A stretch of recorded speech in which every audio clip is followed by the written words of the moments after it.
Israel की Jabalia और अल-मकाज़ी camp पर शदीद बमबारी, शहादतें 9,500 25,000 जख्मी।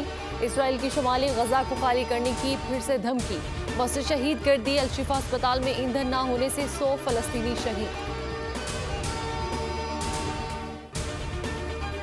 सैलाब-ज़दा इलाकों की बहाली के लिए $3 अरब के मंसूबे मंजूर। CDWP की मजमूई तौर पर 21 तरक्याती मंसूबों की मंजूरी।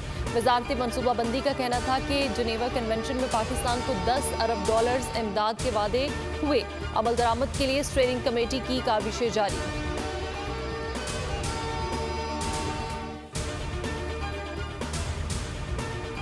इंडोनेशिया में अहले गजा से इजहार यकजहती के लिए बड़ा मुजाहरा, खवातीन और बच्चों की भी बड़ी तादाद शरीक। फलस्तीनी रुमाल पहने लाखों अफराद जकार्ता की सड़कों पर निकल आए। इसराइल की जानिब से गजा में नस्ल कुशी की मजम्मत, फौरी जंग बंदी का मुतालबा। सब्सक्राइब करें और बेल दबाएं ताकि कोई खबर रह न जाए।